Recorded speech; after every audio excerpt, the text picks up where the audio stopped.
Bueno, continuando con nuestro club de lectura, estamos con Plegarias de Philip Kerr y vamos a iniciar lo que es el capítulo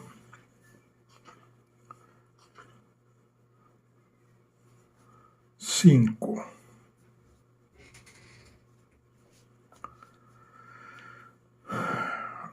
El bar O'Neill era el único pub irlandés que había visto en mi vida con 2 palmeras delante. Pero dentro el ambiente era auténticamente celta, con la mejor Guinness de barril de la ciudad y quizá el peor servicio de cualquier parte al oeste de Dublín. Era un establecimiento bastante popular, aunque incluso, según el baremo de Texas, la mayoría de los clientes tenían el aspecto de que podrían haber sobrevivido a un par de hambrunas irlandeses de la patata. No les iba a la saga en cuanto a envergadura el obispo Coogan, que empequeñecía cualquier habitación en la que entraba. Estaba sentado, de una manera muy en plan vieja gorda, todo dedos gordezuelos y piernas abiertas, con las mangas de la enorme chaqueta negra remangada sobre los antebrazos y la cinturilla de los pantalones negros igualmente inmensos, justo debajo de las axilas. El alzacuellos resultaba casi invisible, debajo de la papada. Parecía un luchador de sumo en un velatorio. Dejé una segunda ronda en la mesa delante de él, y uno de los whiskies desapareció al instante. Ahora que habíamos agotado la charla intrascendente sobre Escocia e Irlanda del Norte, Coogan era irlandés de Boston, estaba impaciente porque fuera al grano. Me intrigaba en especial la vieja bolsa de lona que había traído. Bueno, obispo, ¿qué hay en la bolsa? ¿Me ha traído armas o el botín del robo al Good Forest National Bank? El Buick, aparcado en el camino de acceso a su casa, parece el coche en el que se dieron a la fuga en aquel atraco. Lamento decepcionarte, Hill, pero no son más que un montón de recortes de periódicos, un par de libros y unas páginas impresas de Internet. De una manera u otra, me da la impresión de que paso mucho rato en Internet de un tiempo a esta parte. No es el único. Los documentos y los libros son para ti.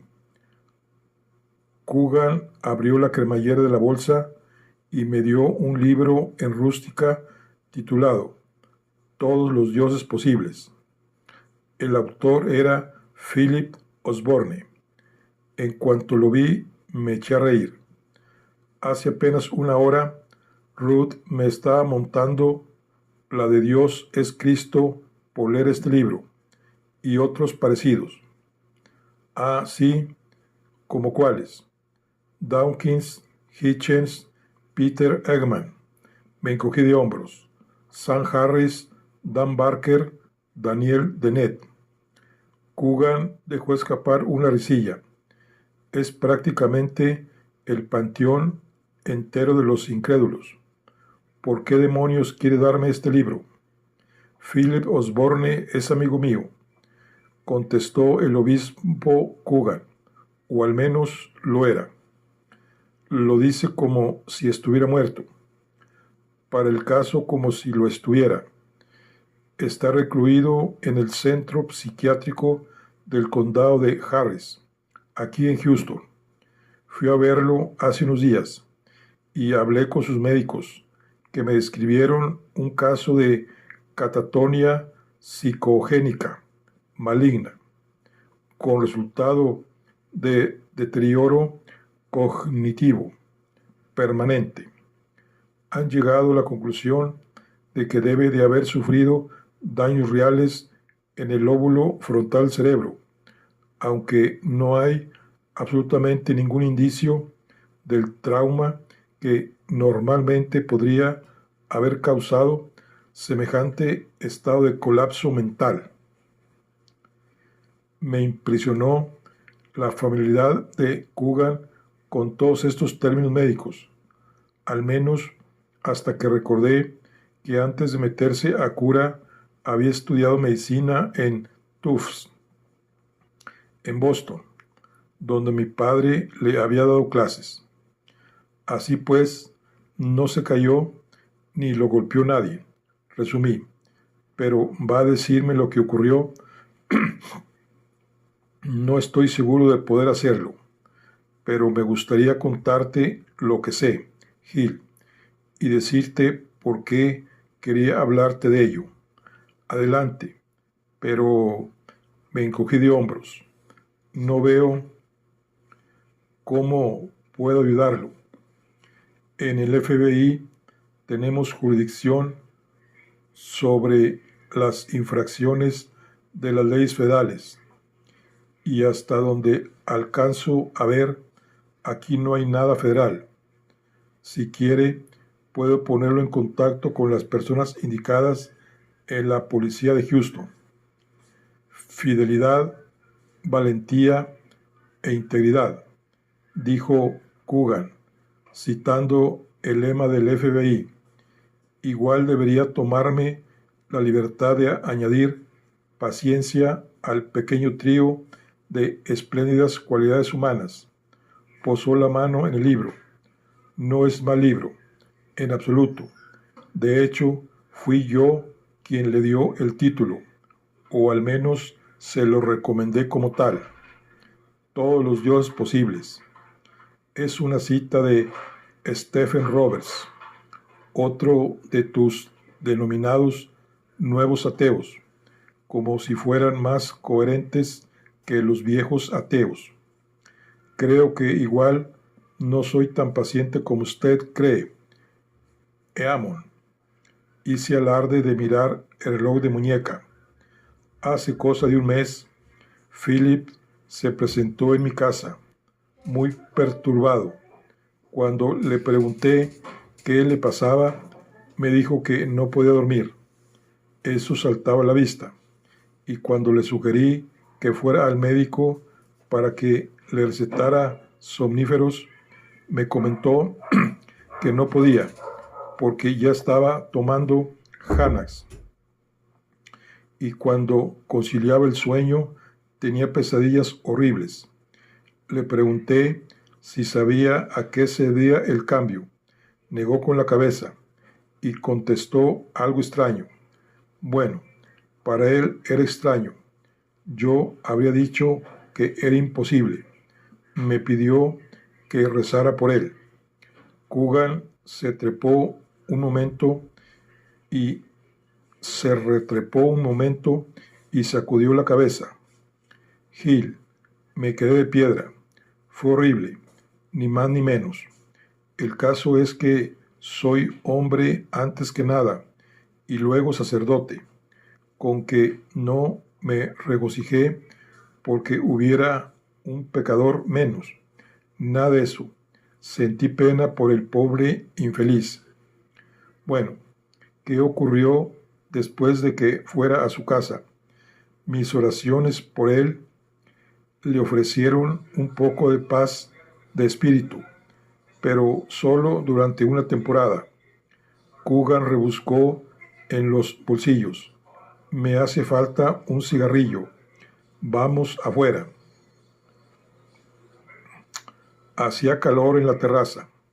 Nos alejamos de la mesa donde a la sombra de parasoles blancos y negros comían y bebían unos cuantos clientes capaces de resistir el calor, para aproximarnos al borde de la carretera flanqueada de árboles. Coogan lió un pitillo con gesto rápido y experto y se lo puso en la comisura de la boca, donde permaneció hasta quedar reducido al tamaño de un diente, caído. Entre tanto, siguió relatando su historia.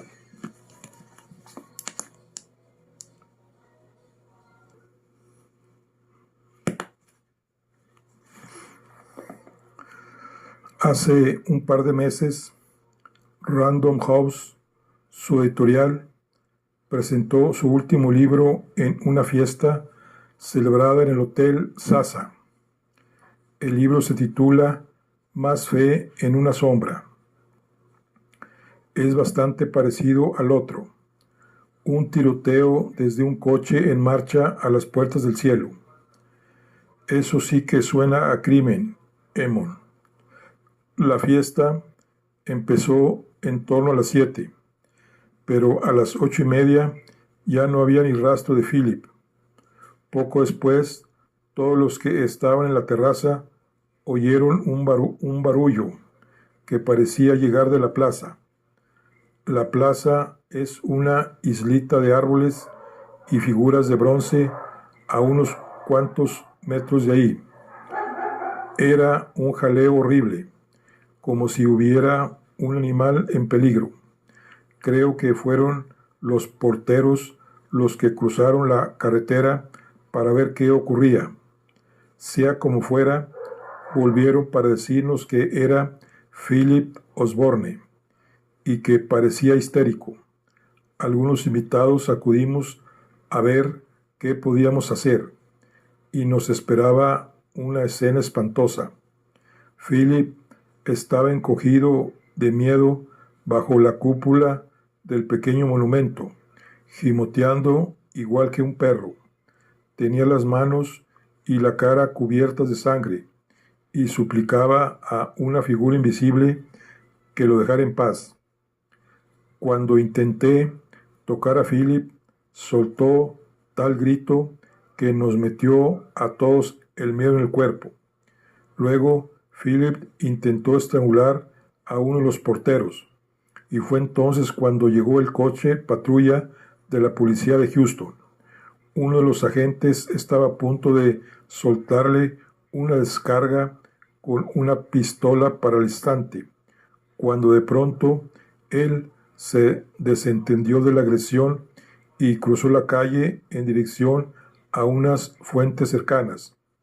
Y fue ahí donde lo encontramos unos minutos después, flotando en el agua, mirando al cielo, insensible a todo estímulo externo, tal como si estuviera muerto.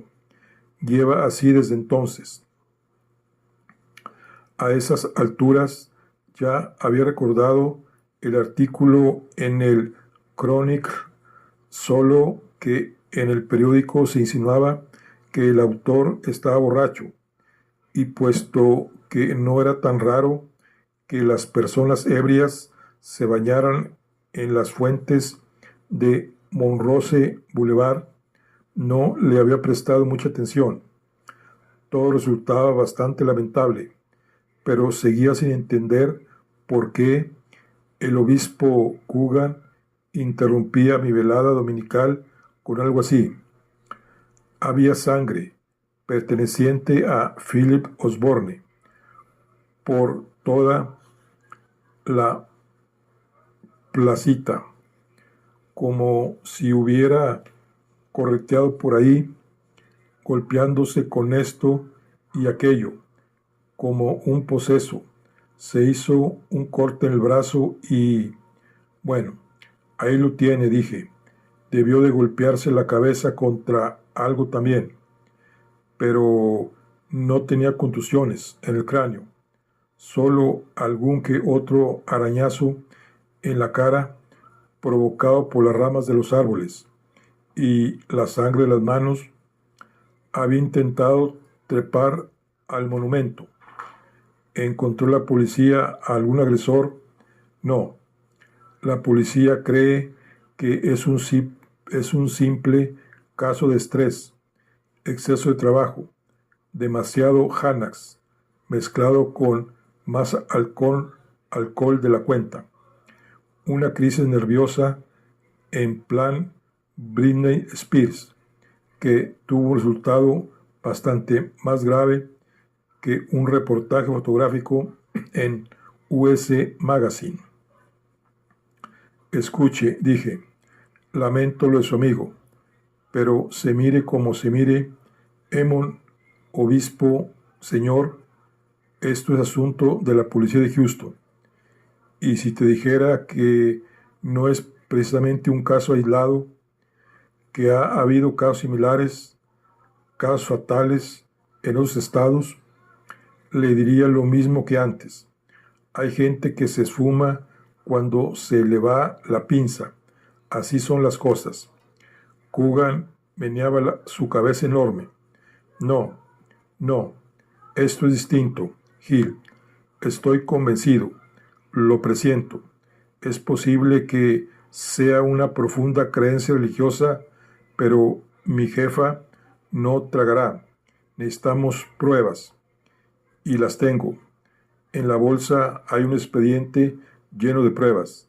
Prométeme que al menos les echarás un vistazo. De acuerdo, pero no puedo prometerle que vaya a hacer nada con ese material. Así no lo decepcionaré. Aparte de todo lo demás, piensas que, igual que tú, también eres ateo y que a mí me importará y me llevaré un chasco. No, Dios te ha puesto un dispositivo de vigilancia electrónico, Gil, y lo llevarás durante el resto de tu vida en el tobillo para que pueda venir a por ti cuando estés listo. Una vez puesto, se queda ahí y no puedes hacer nada al respecto. Podrías ir hasta los confines del mundo, Gil, y seguiría enviándole una señal a Dios un par de veces al día por toda la eternidad. Capítulo 6. Muchos socios del club Houstonian saben que soy agente del FBI y a menudo me ofrecen información sobre presuntos delitos que resultan ser un montón de chorradas.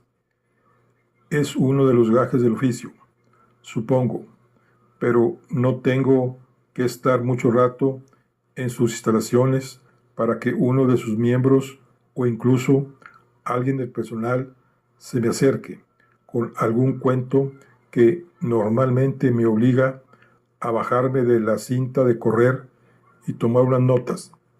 Cualquier otra reacción no sería buena para la imagen del FBI, como tampoco lo sería mandar a tomar por culo a cualquiera de esas personas, para eludir la posibilidad de verme en situaciones incómodas en el Houstonian.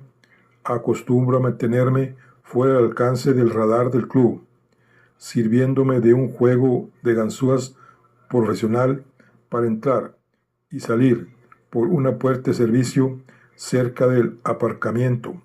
Puedo ir y venir sin quedar registrado en el sistema informático, con lo cual evito así los chivatazos y las gilipolleces en general. Si nadie sabe que estás ahí, no pueden ir a buscarte. Respetaba demasiado al obispo Coogan para quitármelo de encima, sin más, como si fuera otro pirado en una larga sucesión de pirados. Sea como fuere, por el bien de Ruth, fue eso lo que hice cuando llegué a casa. Desechar el chivatazo de Coogan era una manera de desechar lo que ella siempre imaginaba, que la Iglesia de Roma seguía ejerciendo poder sobre mí. Pero en cuanto me quedé otra vez a solas, Ruth siempre se acostaba temprano los domingos, abrí la bolsa y me puse a leer.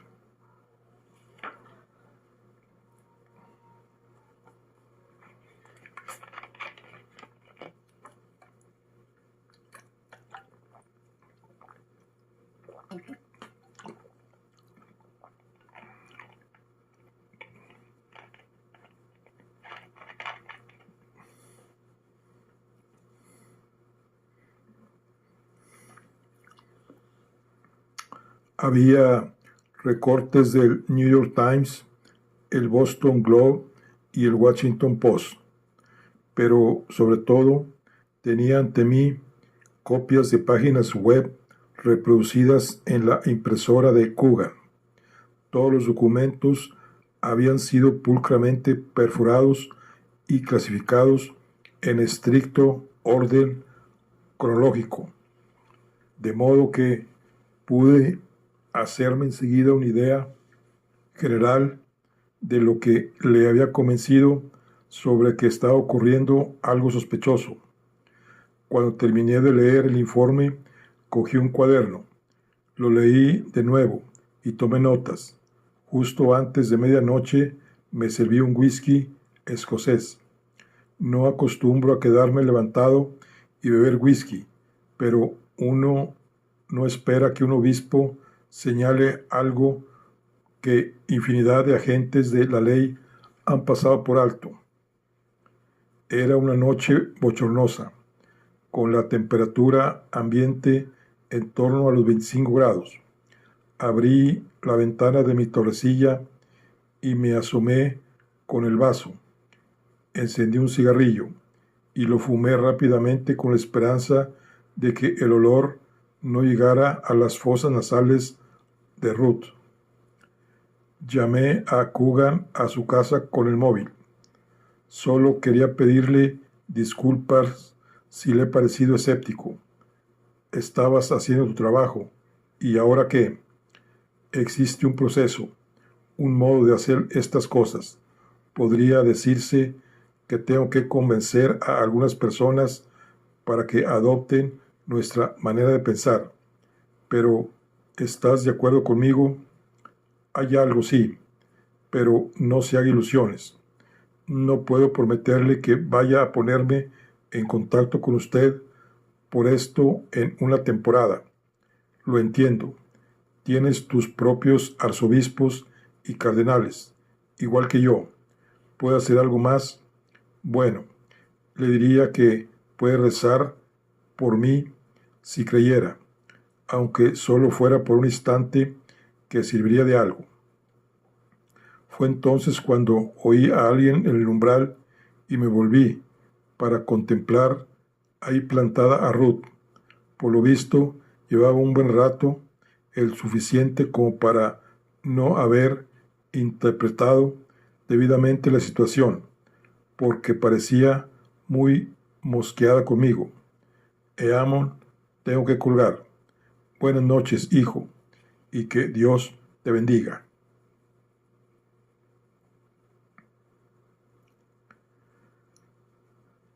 Bueno, ¿de qué hablabas con el obispo Coogan? De estos documentos que me ha dado. Creo que tienen más fundamento de lo que pensaba. A mí me ha parecido que estabais hablando de tu crisis de fe, cariño. Negué con la cabeza.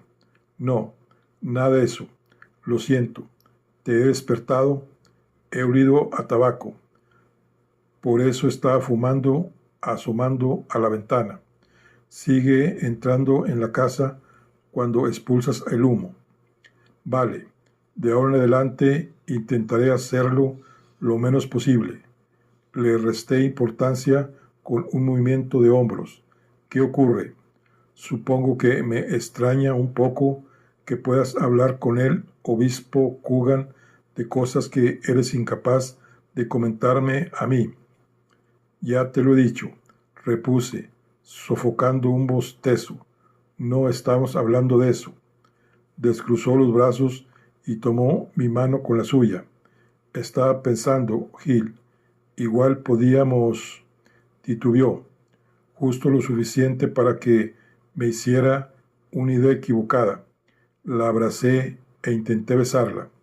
No me refería a eso, dijo. Creía que igual podríamos rezar. Ahora, juntos. Suspiré y disimulé la decepción poniendo mejor cara. La verdad es que no creo que vaya a servir de nada ahora mismo, cielo. ¿Te parece bien que rece por ti el obispo Coogan pero no yo. ¿Es eso? Mira, puedes rezar por mí tanto como quieras, cariño. Y él también. Lo suyo sería cortesía profesional, supongo, pero yo no quiero rezar con nadie. Ya no, nunca. Sencillamente no puedo, Ruth. No tengo palabras. Dios ya no me ayuda. Quizá nunca me ayudó.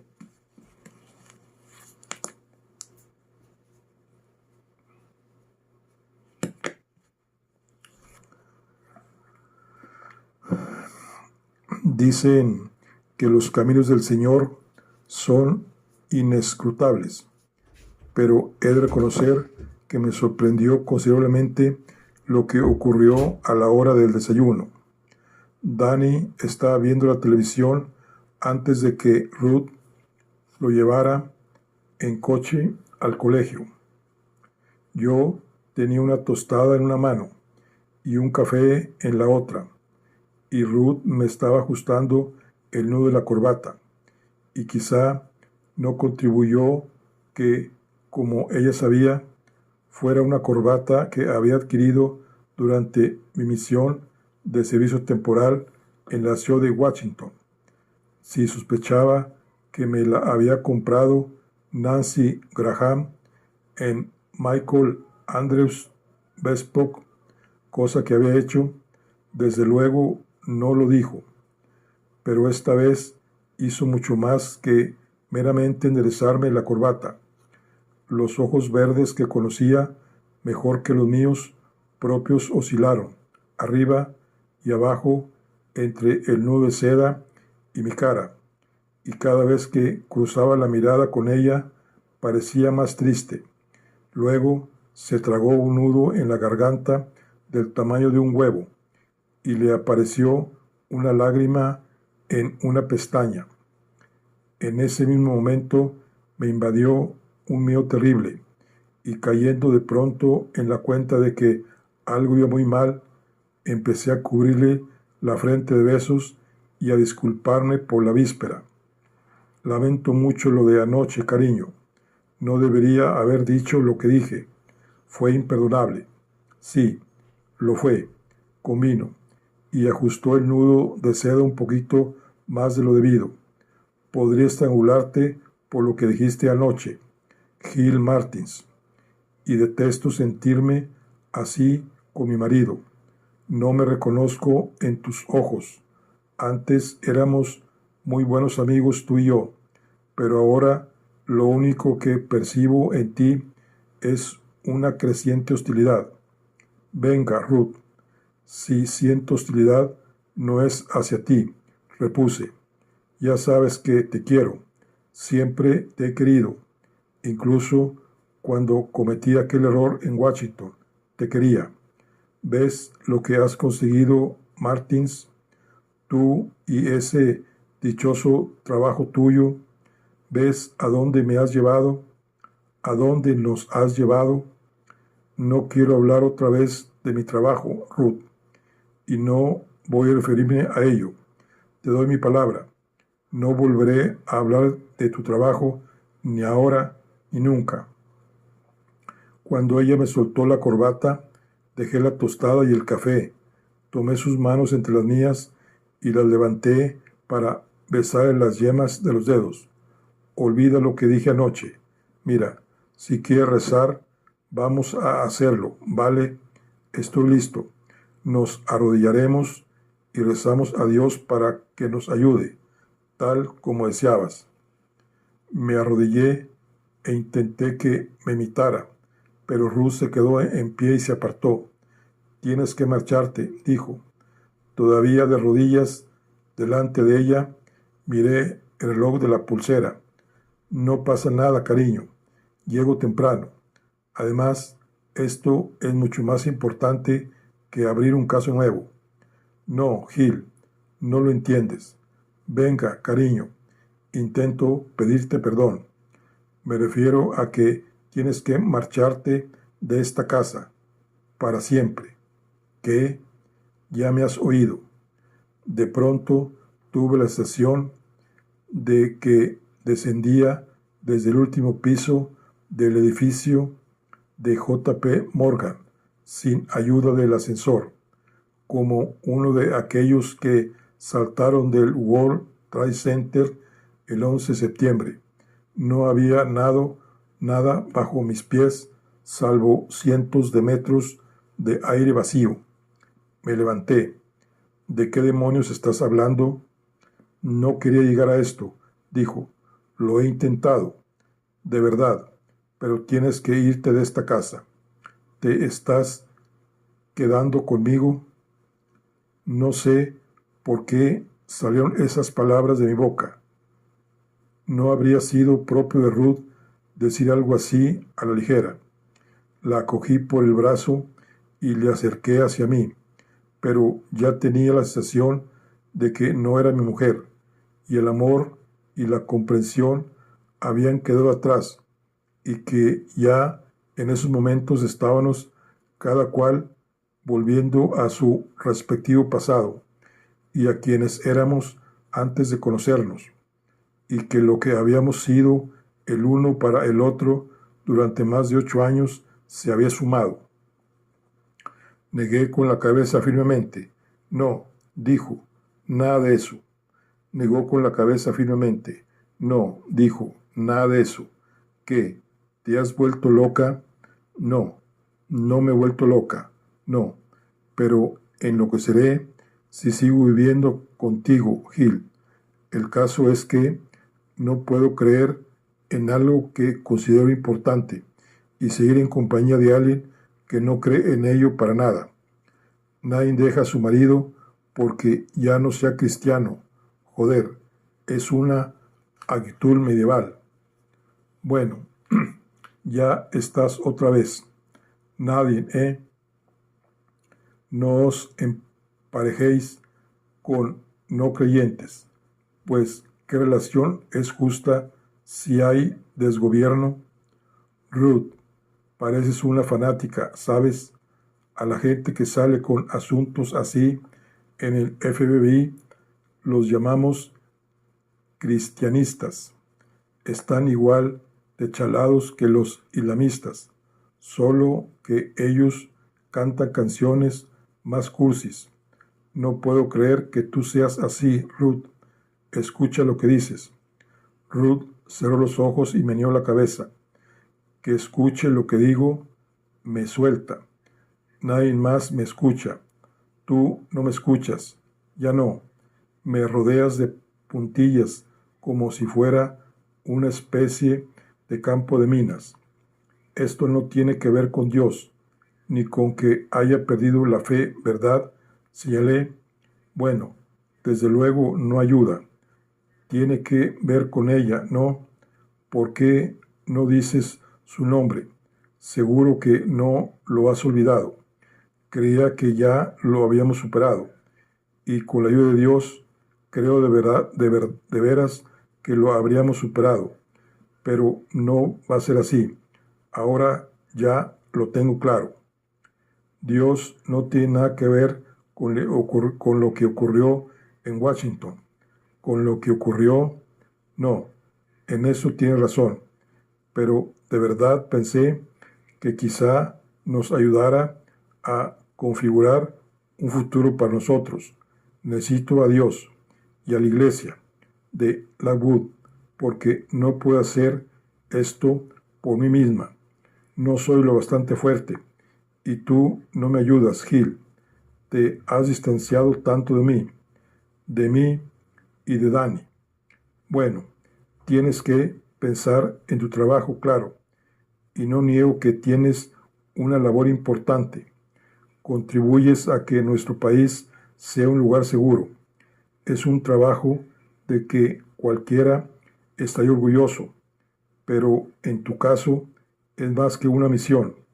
Es un refugio, un asilo, una compulsión. Vuelves y estás cerrado a cal y canto, todo pulcro y hermético, como un arma con el seguro puesto. Pero yo, ¿qué tengo? ¿Dónde puedo refugiarme? Salvo en Dios y en Lakewood. Me gustaría saberlo.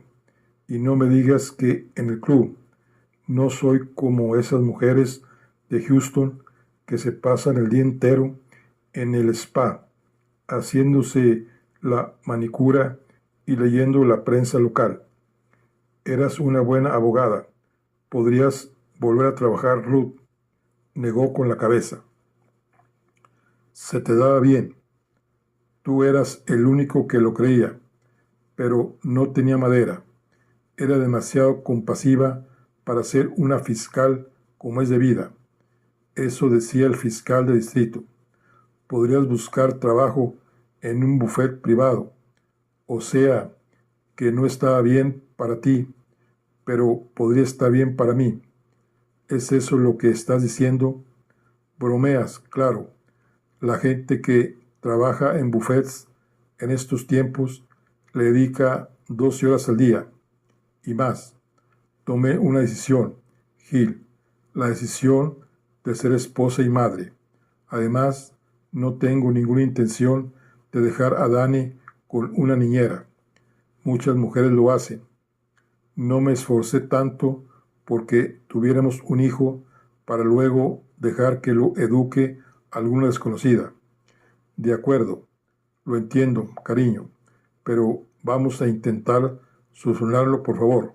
Solucionarlo. Ruth esbozó una sonrisilla de hastío. ¿Qué crees que hemos estado haciendo estos últimos meses? ¿Qué crees que hemos estado haciendo? No sabes cuánto esperaba ver algún indicio de que estabas feliz solo con Dani y conmigo, de que te habías olvidado de ella, Nancy Graham. Fíjate, ya he dicho su nombre. Estoy despierta por las noches y lo veo escrito en las partículas de aire encima de nuestra cama, pero sé que no la has olvidado. Lo veo en tus ojos. No has dejado de creer solo en Dios y en la iglesia.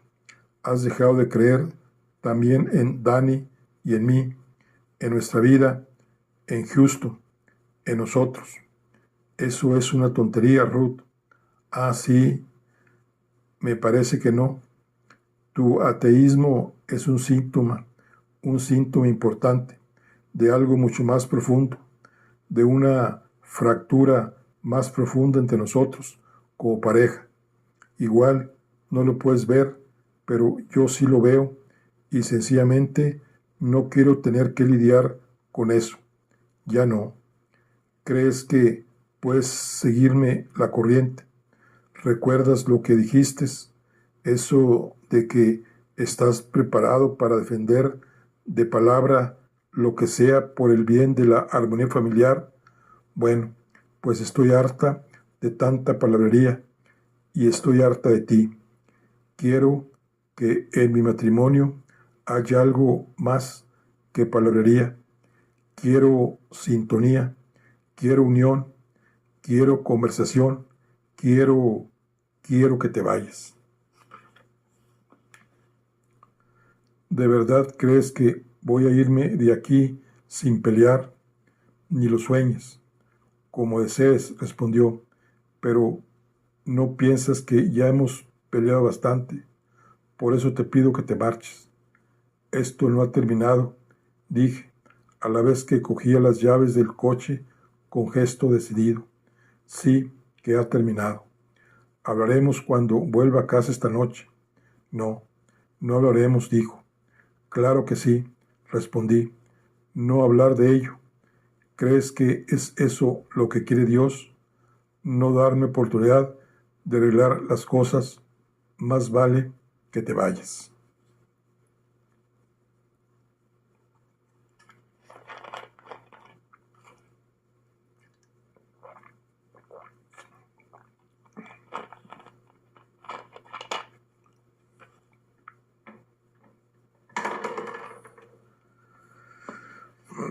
Capítulo 7. Trabajar hasta las tantas me ayudaba a no pensar en lo que ocurría en casa. Ruth y Dani ya no estaban. Había regresado con sus padres, su casa, un rancho de 1,200 acres en la cima de una colina en Corsicana. Fue el primer lugar al que llamé cuando descubrí que Ruth se había ido, y Bob tuvo que hacer un esfuerzo para no sonar contento cuando me dijo que su hija no quería hablar conmigo. Siempre había creído que Ruth podría haberse casado con alguien mejor que yo. Supongo que todos los padres piensan lo mismo respecto de sus hijas únicas, pero no acostumbran a decírtelo con esas palabras. Coriscana está a menos de 300 kilómetros de Houston y me planteé ir a aclarar las cosas, pero me quedé en la ciudad y me dije que ya volvería a casa cuando estuviera preparada. Después solo la llamaba al móvil y debí de enviarle unos 100 mensajes de texto, pero nunca respondió. Todos los matrimonios tienen sus más y sus menos. Supuse que Ruth solo necesitaba tiempo y espacio para entender qué era lo más importante en su vida. En Coriscana había espacio de sobra. Un par de veces le envié a Dani unos libros y un juego nuevo de la Xbox que compré en Amazon para que supiera que lo tenía presente. Sé que le fueron debidamente entregados, pero no me contestó en ninguna de las dos ocasiones, o al menos Ruth no le dejó enviarme un mensaje de texto ni un correo, hecho que me pareció muy mal. Fue extraño lo rápido que me sentí alejado de ellos dos, casi como si hubieran dejado de existir, tanto así que empecé a preguntarme hasta qué punto los había querido. Me había arriesgado a tener aquella aventura con Nancy Graham si hubiera sido el padre y el marido cariñoso que debería. Era así como se sentían la mayoría de los hombres cuando terminaba su matrimonio. Se lo pregunté a alguno que otro en la oficina y la opinión general se resumía en que no eran ellos los que habían dejado de existir, era yo. Con el paso del tiempo me comentaron que uno solo se convierte en un tipo que antes vivía con ellos y que sigue pagando los gastos, y que más valía acostumbrarme, pero yo desde luego no quería acostumbrarme. Me vino de maravilla poder volcarme en los casos que tenía asignado, así como en una investigación más a fondo de lo que había en el informe del obispo Coogan, y para ello tuve la buena fortuna de contar con la ayuda de Anna Goldberg, que era por consenso general la mejor analista de investigación en la oficina de Houston. Como miembro de nuestro grupo de inteligencia sobre el terreno, Ana se ocupaba de recabar información en bruto, como registros telefónicos, páginas web, detalles bancarios y, naturalmente, historiales delictivos. A Ana, que había sido periodista, se le daba bien obtener información de otros periodistas que suelen ser reacios a compartirla con el FBI. Así pues, había mantenido varias conversaciones con periodistas del New York Times, del Washington Post y el Boston Globe. Sin embargo, su mejor aptitud era su capacidad para descubrir patrones y pautas en los datos recogidos, y era esa la principal razón de que los agentes a pie de calle, como yo, quisiéramos trabajar con ella. Nadie era capaz de elaborar un gráfico de conexiones como Anna Goldberg. No son solo retazos de información lo que vinculamos en el FBI, también nos vinculamos unos con otros. Ahí no hay lobos solitarios. La agente sobre el terreno con la que trabajaba en terrorismo nacional era Helen Mónaco, que al igual que yo procedía de contraterrorismo. El primer caso de Helen había sido una misión de incógnito en un yate del FBI en el Mediterráneo. Su papel había sido lucir palmito mientras se llevaba a cabo una operación secreta contra unos árabes de Al-Qaeda. Saltaba a la vista porque a alguien se le había ocurrido que puede desempeñar ese papel a la perfección. Helen Mónaco era la fantasía de todo hombre como compañera en una isla desierta, en un intento de disimular su atractivo y que la tomaran en serio. Ahora llevaba unas gafas de escasa graduación y seguramente innecesarias. Apenas se maquillaba y lucía trajes de oficina austeros, pero no engañaba a nadie. Con ese aire de Betty, la agente del FBI. Helen Mónaco podría haber llevado una bolsa de basura usada y aún así seguir pareciendo una tía buenorra. No es que yo albergara ninguna intención en ese sentido, claro. Además, tenía la firme impresión de que Chuck Urral ya la había advertido sobre mí. Me tenía catalogado como ligón y hasta ahora yo había creído que eso era bueno, que Helen creyera que yo no era un tipo con el que estuviera a salvo en un montacargas. Me ayudaba a seguir el camino recto. Helen poseía otra cualidad que hacía de ella una compañera excelente. Durante la operación secreta en el yate, había abatido a 2 miembros de Al-Qaeda cuando sacaron sus respectivas armas para disparar contra uno de sus colegas. Uno de ellos murió, el otro se pasea en silla de ruedas por el patio de una prisión de máxima seguridad en Florence, Colorado.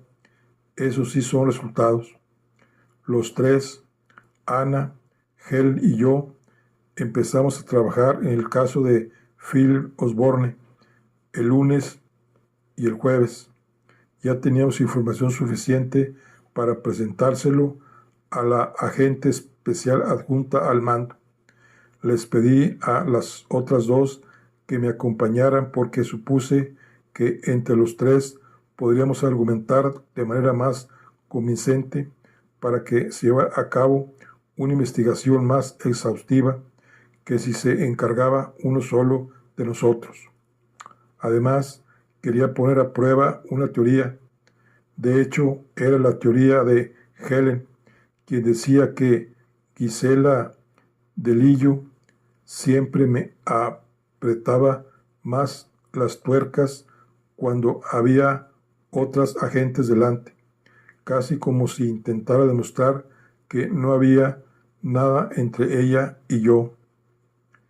Mientras alineaba varios lápices bien afilados en una pulcra hilera al lado de mi carpeta de cuero del FBI, Gisela nos preparó café a todos y luego me invitó a plantear el caso contra nuestro Sudes, el sujeto aún desconocido de una investigación del FBI.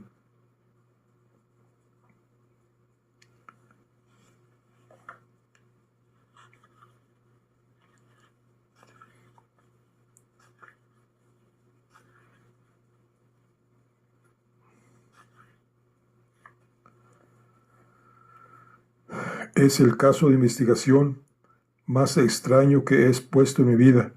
Comencé. Hace casi 3 semanas, aquí en Houston, el autor Philip Osborne sufrió un shock agudo que lo ha dejado mentalmente incapacitado. quizá para siempre. No se ha descubierto aún cuál fue la causa. En un principio se dio por sentado que había sido víctima de una agresión, pero de ser así, no está claro cómo, ni a manos de quién. Presenta algunas heridas superficiales, solo que parecen autoinfligidas, pero hay muchas cosas que no son obvias, así que voy a pedirle que tengan paciencia, jefa. Siempre tengo paciencia contigo, Martins, dijo Gisela, y luego, mirando a Helen y a Anne, añadió, supongo que no hay más remedio, ¿eh? No hice caso de sus palabras. Cuando uno es supervisor, es mucho más habitual que deje pasar algunos comentarios antes que rebatirlos. Además, mi teoría sobre ella ya empezaba a tener fundamento. A Gisela le gustaba bajarme los humos delante de otras mujeres. Como quizás sepas, continué, Philip Osborne es gay y sus 2 libros más recientes versan sobre ateísmo. Durante bastante tiempo se las había apañado para molestar a mucha gente, pero todo lo que he leído sobre él me lleva a pensar que disfrutaba con ello. Al principio me vi tentado de descartar lo ocurrido como la típica crisis de un famoso, pero me equivocaba. Mi amigo el doctor Eamon Cogan, que es el obispo católico adjunto de la Catedral del Sagrado Corazón, me advirtió que una serie de homicidios recientes presentaban similitudes muy interesantes. Las demás víctimas también eran lo que se podría denominar enemigos de la derecha conservadora, un jefe de obstetricia, un biólogo evolutivo y un científico cognitivo y filósofo, pero hasta la fecha no se ha establecido ninguna relación entre estos casos. Si los otros 3 eran relativamente conocidos, señaló Gisela, y supones que hay relación, ¿cómo es que la prensa no la ha establecido? Por lo general, no tardan mucho en detectar una pauta, porque todos parecían haber fallecido por causas naturales, pero Coogan cree que hay circunstancias que conviene investigar más a fondo y presentan rasgos comunes con lo que le ocurrió a Osborne, y yo también lo pienso. ¿Hay alguna otra oficina interesada en investigar esa relación? No, contesté. Houston quedaría como la oficina de origen del caso. Si lo ponemos en marcha, me advirtió Gisela. No te precipites, Gil. Me sonrió, pero era la segunda vez en 5 minutos que me daba una zurra. Me pregunté si Helen y Anne y Ana también se habrían dado cuenta.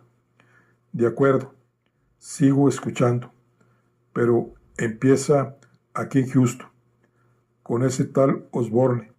Si hay alguna relación entre esos tipos, es él quien nos permite aceptar la apuesta, sin ver las demás cartas boca abajo. Sabía por propia experiencia que Gisela era una jugadora de póker experimentada, aunque no era habitual que hablase como tal. Por lo visto, era otra manera de recordarme que ella tenía todos los ases en esa reunión. Después de exponer los hechos, según el informe de los agentes de la policía de Houston que habían estado en el escenario en el Hotel Sasa, describí la visita que había hecho con Elena Mónaco al hospital psiquiátrico del condado de Harris, Texas. El doctor Andrew Newman, director médico, me facilitó un diagnóstico de Osborne.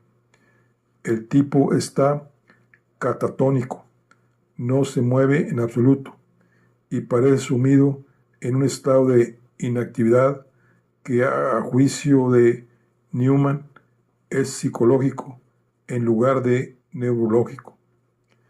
En concreto, cree que algo indujo una reacción extrema de lucha o huida, una respuesta al estrés debido a la cual sus hormonas suprarrenales empezaron a funcionar a escala masiva y provocaron una dinámica del sistema nervioso simpático.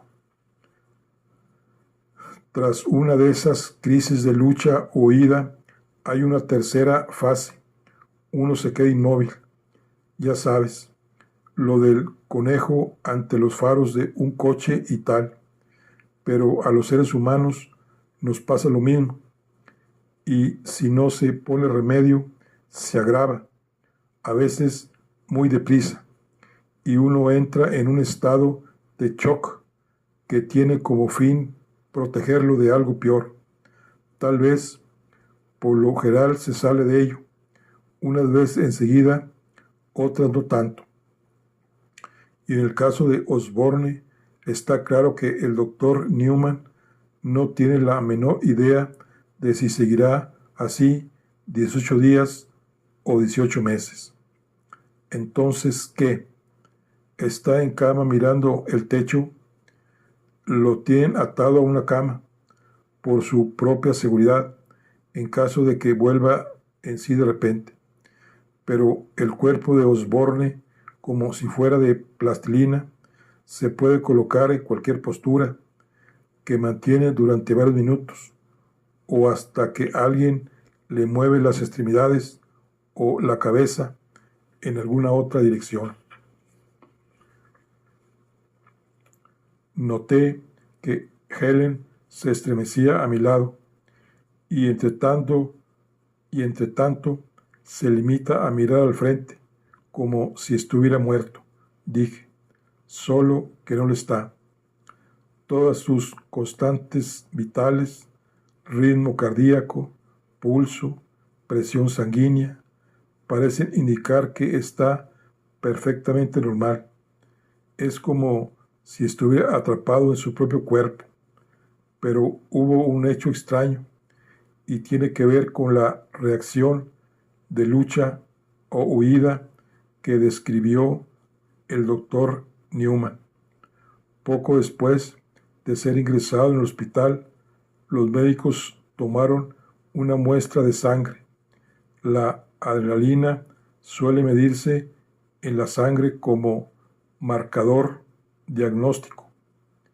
Cualquiera de nosotros ahora mismo debemos de tener unos 10 nanogramos por litro, lo que puede multiplicarse hasta por 10 durante el ejercicio y durante casos de estrés extremo hasta por 50, alcanzando los 500 nanogramos por litro.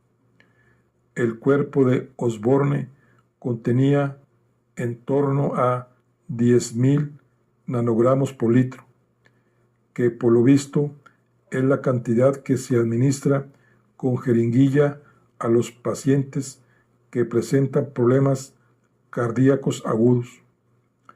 Para inyectar semejante cantidad de adrenalina en un breve lapso de tiempo, haría falta un autoinyector de epinefrina o una aguja cardíaca, y sin embargo no hay ninguna marca de aguja hipodérmica en ninguna zona del cuerpo de Osborne, ni pruebas de que utilizara un inhalador. No se encontró ningún autoinyector o inhalador en el hotel, ni en la plaza, ni en posesión de Osborne. Newman no ha visto nunca que se genere de manera natural semejante cantidad de adrenalina, adrenalina, pero dice que eso no significa que no puede ocurrir. Tampoco ha visto nunca un caso de catatonia aguda como la de Osborne. Qué raro, dijo Gisela, garabateando algo en la libreta. Hace poco solicitó un permiso para llevar un arma.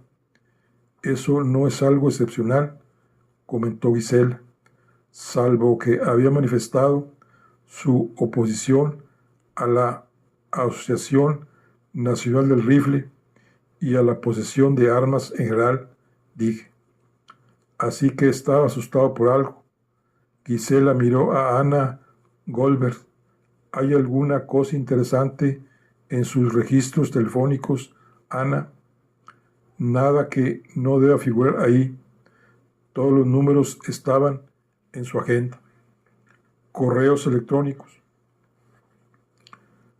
Los del laboratorio están revisando su ordenador para averiguar si hay algún indicio, señalé. Pero eso llevará tiempo. Hasta entonces, lo que sabemos acerca de los otros tres es lo siguiente. El doctor Clifford Richardson dirigía la clínica Silpiums de Washington, D.C. Hasta su fallecimiento, hace 6 meses, era uno de los obstetras más destacados del país. También había sido presidente de la Sociedad Americana de Ginecología y Obstetricia, así como una reconocida autoridad internacional en obstetricia clínica. Tras recibir amenazas de muerte en Utah hacia finales de la década de los 90, Richardson se fue a vivir y a trabajar a la capital, lugar en el que abrió una clínica apenas un centenar de metros al norte de la Casa Blanca, en la calle 16, donde supuso quizás hubiera menos oposición al aborto.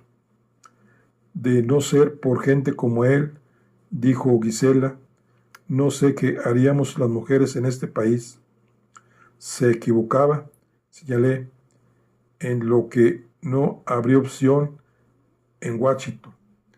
La clínica Silpihum ha sido objeto de piquetes de manera habitual, considerada una fábrica de abortos por los denominados consejeros callejeros de los grupos a favor del derecho a la vida y la Universidad Católica de Washington. Rezan por las mujeres que ingresan en las clínicas para abortar. A mí me suena a acoso, observó Ana. Razón por la que hay policías ahí, dije, y acompañantes de los de derecho a decidir, o escoltas de la muerte, como lo llaman los del derecho a la vida. Ay Dios, murmuró Ana, a veces me gustaría que pudiéramos traer a Jesucristo para someterlo a un interrogatorio y preguntarle si no le importaría repudiar a algunos de esos capullos. Me miró. Perdona, Gil, ya sé que vas a misa. Ningún problema. De hecho, no has dicho nada que no estuviera pensando yo. Y para que conste, ya no voy a misa. Gisela se retrepó en la silla. ¿Qué piensa Ruth de eso?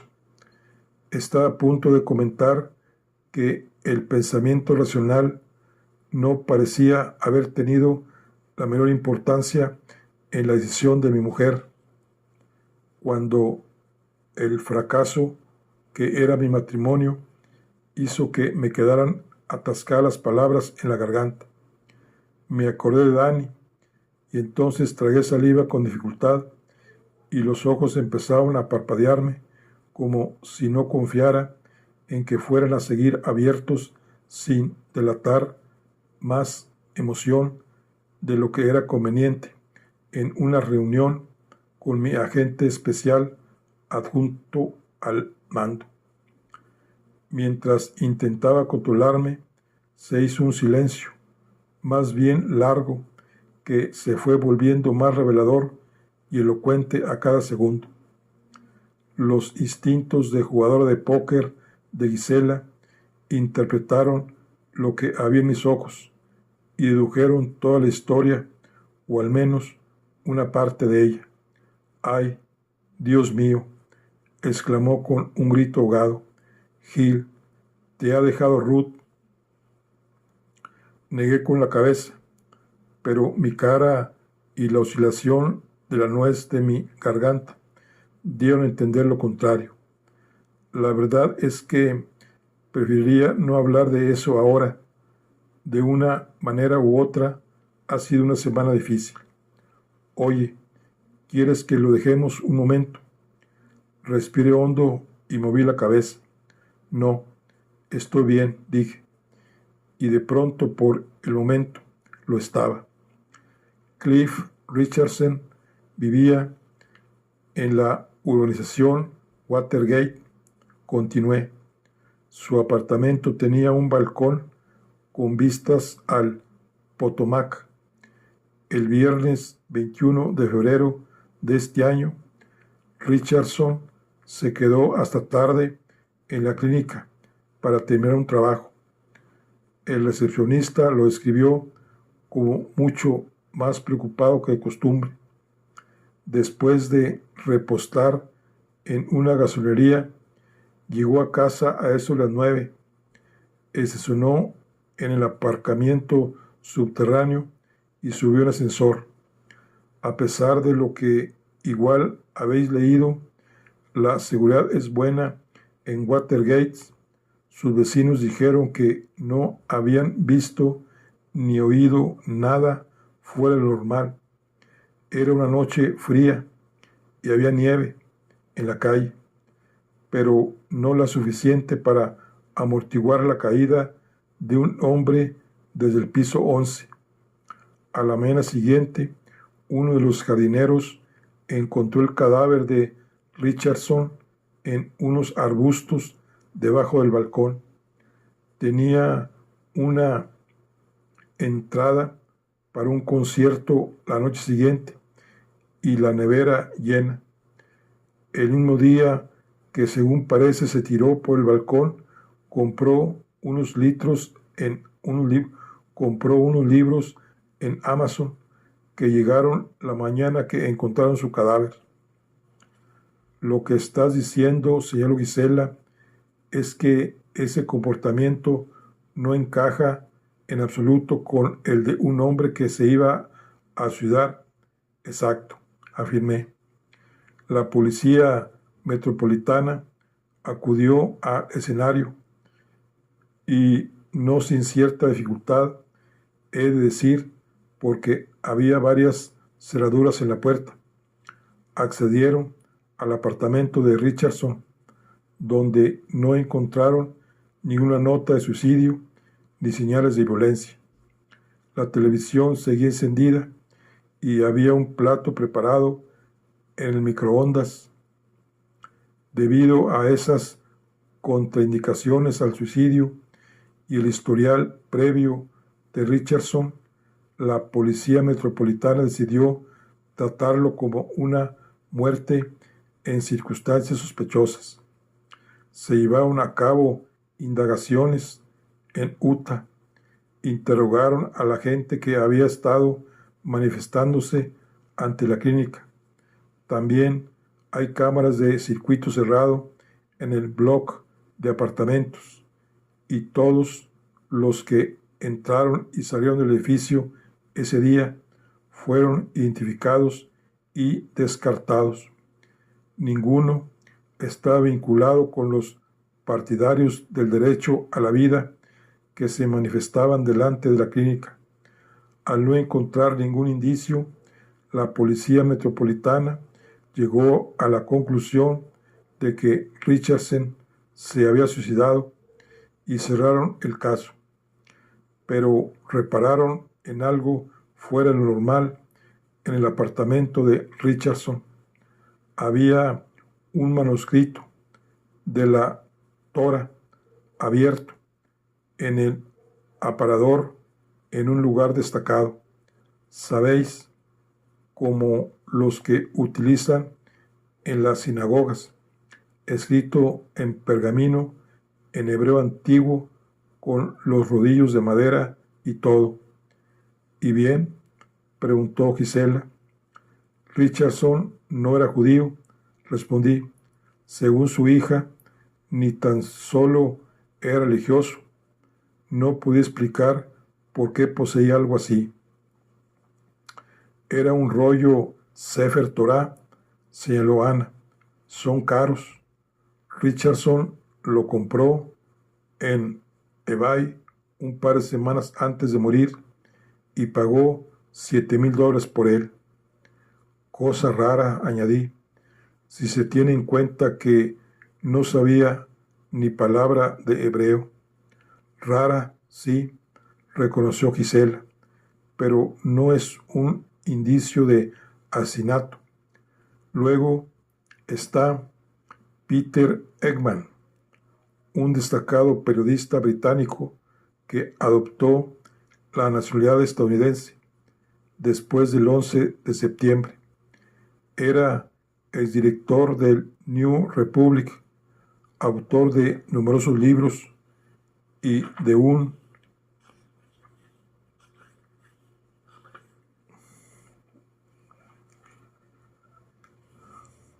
irreverente blog de noticias llamado Eggman Gacetillero, que aparecía en el Daily Beast.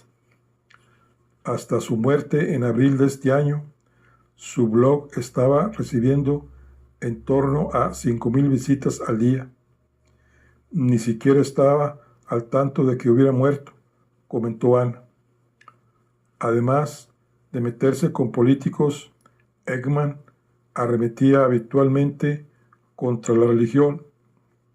La semana antes de morir, escribió un artículo sobre los baptistas que originó 65,000 quejas, todo un récord para el Daily Beast.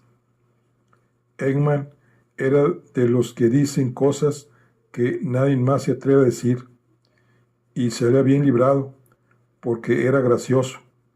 Se dio la famosa anécdota de que participó en el Volker Walker Show de la cadena HBO con el pastor Ken Coffey, el evangelista, y este se enfureció tanto que sufrió un ataque y tuvieron que llevarlo al hospital. Eso le causó muchos problemas con la derecha religiosa. Una vez lo vi debatir con el antiguo arzobispo de Canterbury, Lord Mokata, en la Universidad de Georgetown, y se mostró extraordinariamente divertido y mordaz. Pero el mayor follón que montó fue con los musulmanes, cuando habló de su blog, de que Angela Merkel, la canciller alemana, había otorgado un galardón a Kurt Wettergars, el danés que dibujó las caricaturas del profeta Mahoma. Eso siempre es un error, observó Ana. De hecho, Eggman se sirvió de su blog para comparar las caricaturas danesas con las que solían aparecer en los periódicos de la Alemania nazi, pero aunque defendía a los musulmanes, se las arregló para cabrearlos reproduciendo los dibujos. Hay gente que no puede evitar meterse en líos, puntualizó Ana. Bien, terció Gisela. Eggman era gracioso, pero tenía una enfermedad relacionada con el tabaco, efisema, ¿no? Y recuerdo que sufrió un infarto. Entonces, ¿por qué estamos hablando de él? Después de que los musulmanes lo amenazaran de muerte, decidió tomar precauciones con su seguridad personal. e hizo construir una habitación de pánico en su casa. La habitación tenía su propio generador y un botón de alarma conectado con la policía local. Debería haberle salvado la vida. En cambio, su mujer regresó un día del centro y se lo encontró ahí muerto. La policía llegó a la conclusión de que el recinto no estaba ventilado como era debido y sufrió un envenenamiento por dióxido de carbono. Tenía 62 años. ¿Por qué se metió en la habitación del pánico? Lo sabemos, indagó Gisela. No, y no hizo sonar la alarma. O si la accionó, no funcionó y no acudió nadie. La puerta de la calle estaba cerrada, igual que todas las ventanas. No había huellas en el jardín, ni tejas rotas en el tejado. Amenazas recientes. La esposa de Eggman declaró a la policía que recibía amenazas sin cesar, sobre todo en su sitio web o por correo, pero que ella no estaba al tanto de que hubiera nada fuera de lo común, aunque también estaba convencida de que Eggman probablemente no le habría dicho nada si lo hubiera habido. Tendía a tomarse esas cosas como gajes del oficio. Sea como sea, la policía de Tarrytown se ocupó de la investigación con ayuda del Departamento de Policía Criminal de la Estatal de Nueva York. Así que una muerte accidental no, indagó Gisela. Eggman tenía un gato, añadí. El animal también apareció muerto. Lógico, dijo Gisela. Intoxicación por monóxido de carbono. Esa sustancia es invisible e inodora. Solo que el gato no estaba en la habitación del pánico, sino fuera, en el dormitorio desde el que se accedía a la habitación. Igual, sugirió Elena, cuando se abrió la habitación del pánico, salió una bolsa de gas, no el suficiente para ocasionar problemas a la señora Eggman, pero sí para matar al gato. Fíjate, Gil, señaló Gisela, me parece que Helen acaba de resolver tu felinicidio. Oye, se supone que estabas de mi parte, le recordé a Helen. Lo estoy, dijo. Lo que pasa es que se me acaba de ocurrir. Igual, sin que la señora Eggman se diera cuenta, el gato entró con ella a la habitación del pánico y aspiró una buena bocanada de gas. Volvió a salir y murió. Bien, advirtió Gisela, vamos a intentar especular lo menos posible. Gil, has dicho que había un tercer caso que llamó la atención al obispo Coogan.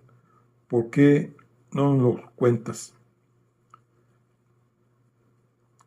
Willard Davidoff era profesor de biología evolutiva de la humanidad en la Universidad de Yale, vicepresidente de la Asociación Humanista Americana, célebre autor y renombrado ateo. En 2009 figuró en la lista de la revista Times como una de las personas más influyentes del mundo. Justo antes de las Navidades pasadas, Davidoff pronunció un discurso en la Biblioteca Pública de Boston. El tema era la evolución de la superstición y la religión, y arguyó que las religiones de hoy en día no son una cuestión de revelación divina, sino de selección natural. en tanto que solo las más fuertes han sobrevivido gracias a su capacidad física que él define como su buena disposición a exterminar a los demás. Debió de sentarle muy bien allí en Boston, dijo Gisela. Le ofrecí una media sonrisa. De hecho, la conferencia agotó todas las localidades. Luego se celebró una fiesta a la que estaban invitados todos los brahmanes de Boston. Antes de que terminara, su editor declaró haber visto a Davidoff en una de las plantas superiores, hablando solo. Fue a charlar con él y no le hizo el menor caso. Tenía fama de irascible, con que estaba acostumbrado a cosas así, y lo dejó tranquilo. Nadie volvió a verlo después y dieron por sentado que había vuelto a su habitación en el Hotel Four Seasons. Hay 10 minutos a pie. Se podría ir con los ojos cerrados, pero a la mañana siguiente, alguien que paseaba al perro encontró el cadáver de Davidoff en Olmsted Park, que está a una hora de ahí, en dirección contraria. Seguía en posesión del Rolex y de un billetero con $300, así que estaba claro que no lo habían atacado. Tenía el cuello roto y por lo visto se había caído de un árbol. Había en su ropa grandes manchas de musgo y presentaba corteza de árbol bajo las uñas. ¿Estaba borracho?, preguntó Gisela. Encontraron una botella de vino tinto en su sangre, dije. Desde luego, yo me emborracharía con eso, reconoció Helen. La pregunta es, continué, ¿fue la botella de tinto que bebió Davidoff en la biblioteca pública de Boston lo que lo empujó a caminar 5 kilómetros en dirección contraria una gélida noche y luego subirse a un árbol, o fue otra cosa? Un vecino de Huntington Avenue declaró que le pareció ver a un hombre que se correspondía con la descripción de Davidoff corriendo en dirección al parque hacia las 10:15 de esa noche, y una enfermera de un hospital cercano aseguró haber visto cómo un taxi estuvo a punto de atropellar a alguien que quizá era Davidoff.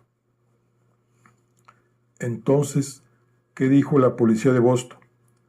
Salió de la biblioteca y se fue andando en dirección contraria. Cuando Davidoff cayó en la cuenta de que se había perdido, salió corriendo detrás de un taxi, se extravió aún más y se encontró en Olmsted Park, donde sufrió una muerte accidental. Escogieron la explicación más evidente, porque la explicación más evidente suele ser la correcta, que Willard Davidoff trepó a un árbol estando borracho y pasó a ser uno de los 15,000 estadounidenses que murieron el año pasado de resultas de una caída. Gisela empezó a dar golpecitos impacientes sobre el cuaderno con el bolígrafo, y la verdad es que no puedo decir que no esté de acuerdo. Venga, jefa, dije, estamos hablando de un profesor de Yale, no de un chaval de alguna hermandad universitaria de élite como Skull and Bones. Es un comportamiento normal para un biólogo evolutivo de 65 años de fama internacional subirse a un árbol en una fría noche de invierno en Boston? Bueno, podría hacerlo, replicó Gisela. Igual se subió a un árbol en busca de un escarabajo raro o de un puto trozo de corteza, ya que a eso se dedican los biólogos. Gil. Por otro lado, igual el árbol le permitía ver de maravilla la ventana del cuarto de baño de alguna joven atractiva. Eso también es biología. ¿No te parece que todo esto es demasiada coincidencia? Todos estos tipos parecían tener miedo de algo. Los tres acaban muertos de manera prematura y con menos de 6 meses de diferencia. Lo que hace que me pique la curiosidad es quiénes eran y lo que eran. Y no soy el único que tiene ganas de indagar, jefa. Fue el obispo Eamon Coogan quien me puso al tanto. No lo olvides.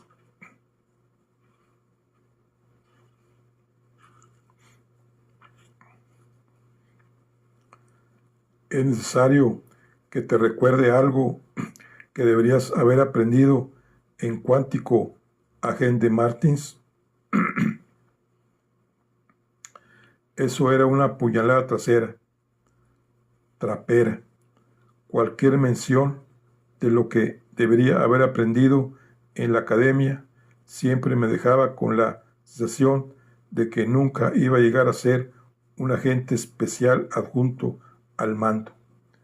Gil, si lanzó al aire una moneda y sale cara 10 veces, sospecho que es una conspiración o lo descarto como una coincidencia. La sigla FBI no significa Federación de Bobos Ingenuos.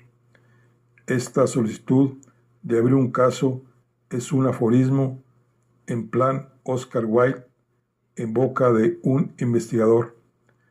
1 es mala suerte. 2 es falta de atención.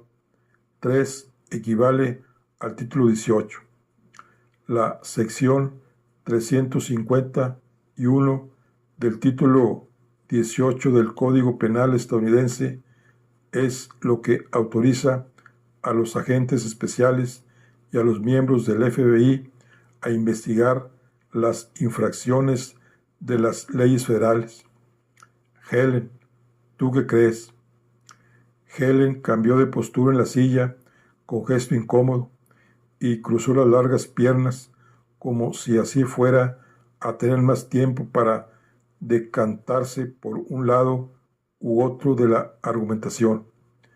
Yo ya sabía que Helen estaba a favor de seguir adelante con la investigación. La cuestión era si se echaría atrás al ver el as de Gisela. Gisela era la jefa. Lo que has dicho sobre coincidencias tiene sentido, dijo Helen, pero a veces tengo la impresión de que la vida nos muestra lo que necesitamos saber. Antes de entrar en esta sala, Gil me había convencido de que podía haber un fuego de verdad al final de esta estela de humo. Ahora no estoy tan segura. Por otra parte, si de mí dependiera, creo que confiaría en su instinto, al menos durante un tiempo, igual 1 o 2 semanas, solo para ver qué descubre su olfato. No puede hacer ningún daño, incluso hasta puede que haga algún bien. Gisela miró a Ana. ¿Tú qué piensas? Yo también tengo olfato para ciertas cosas, respondió Ana. Me gustan las pautas, creo en ellas. Veo conexiones donde no las hay. Entiendo lo que dices, jefa, pero me da la impresión de que llegará un día, no muy lejano, en que los ordenadores harán que la noción de la coincidencia y el azar parezca obsoleta y veremos las cosas como lo que son en realidad. La coincidencia Parece lógica. Elena y Ana tenían razón, claro, pero también la tenía Gisela. Conmigo éramos 3 contra 1 a favor de continuar investigando, aunque el 1 de Gisela estaba por encima del 3, por supuesto. Era evidente que estaba un tanto decepcionada de que la hermandad femenina se hubiera puesto de mi parte, pero así estaban las cosas, y quizás Ana y Elena simplemente habían tenido más tiempo que Gisela para pensar en el caso. Tengo que justificarlo ante Chuck, y no quiero que me deje a la altura de una novata que no sabe más que pasearse por ahí con su bolsito, dijo Gisela. No es Gil Martins el que tiene un par de pelotas nuevas aquí, soy yo, y quiero conservarlas una temporada.